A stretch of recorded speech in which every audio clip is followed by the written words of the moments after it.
bonjour, je m'appelle Renaud Saint-Cyr, je suis le directeur général de Alpha Toronto. C'est une agence à terrain à Toronto qui existe depuis à peu près 35 ans. Je suis aussi un coordinateur pour le programme Accès Carrière Études pour le site de Toronto du Collège Boréal. Et je suis le président du conseil d'administration de la Coalition ontarienne de formation des adultes.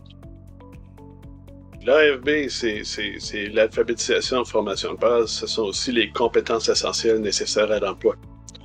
Ce que c'est aussi, c'est une lueur d'espoir. C'est une lueur d'espoir, effectivement, pour les adultes francophones en Ontario.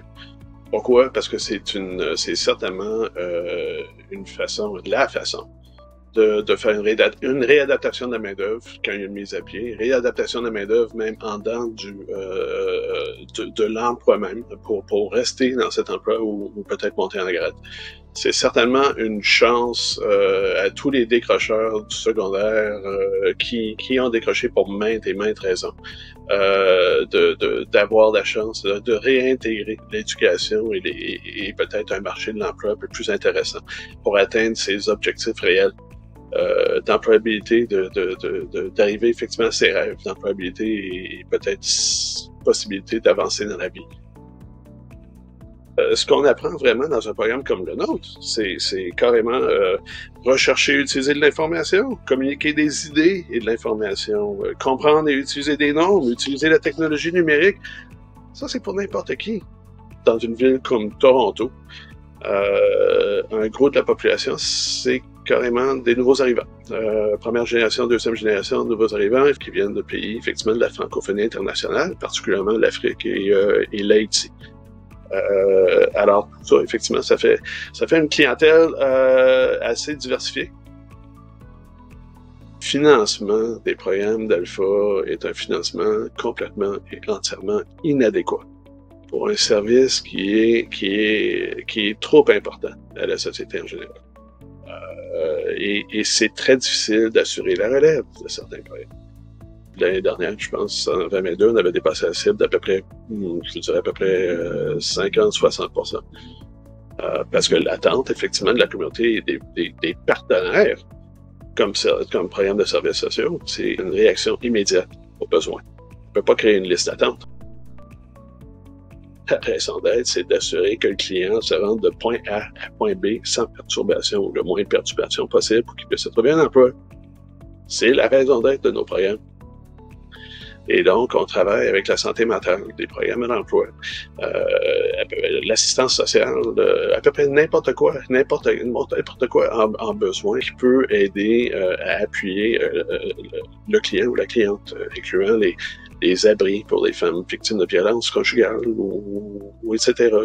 Alors, la coordination de services est je crois, un des maillons les plus importants d'un programme AFB. En d'autres mots, on n'offre pas tout.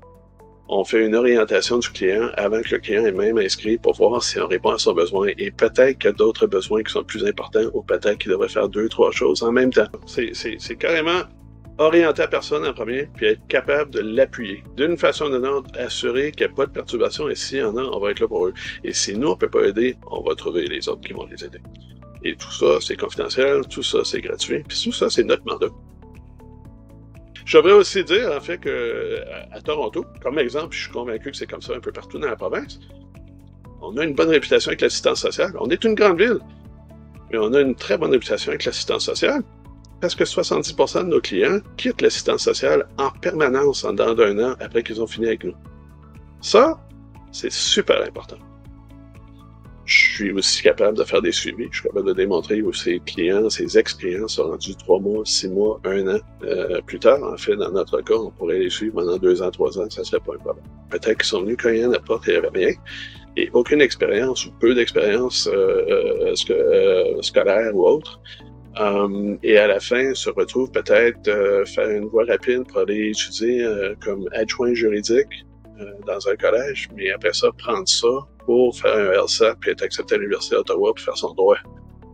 Que quelqu'un vienne à un niveau de 2e année en français et soit capable d'être accepté plus tard dans un programme d'éducation service à l'enfance et plus tard continuer vers gestion de garderie ou daycare management à l'université pas loin.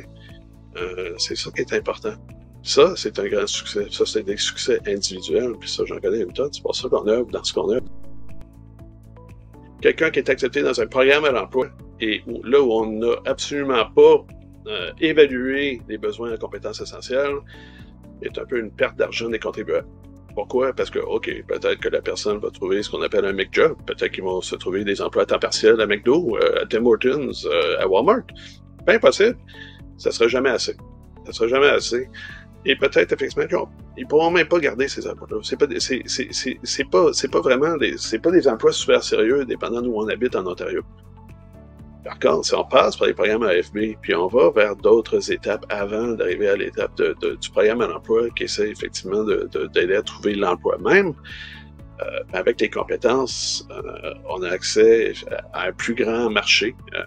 On a plus de chances de garder ces emplois-là et d'avoir des bénéfices nécessaires et pour contribuer pleinement à l'économie de l'Ontario. C'est beaucoup mieux que quelqu'un garde sa job et fasse assez d'argent pour être capable d'acheter dans sa communauté et aider l'économie que quelqu'un qui régulièrement se retrouve à l'assistance sociale ou à l'assurance emploi, et ça coûte effectivement à tout le monde.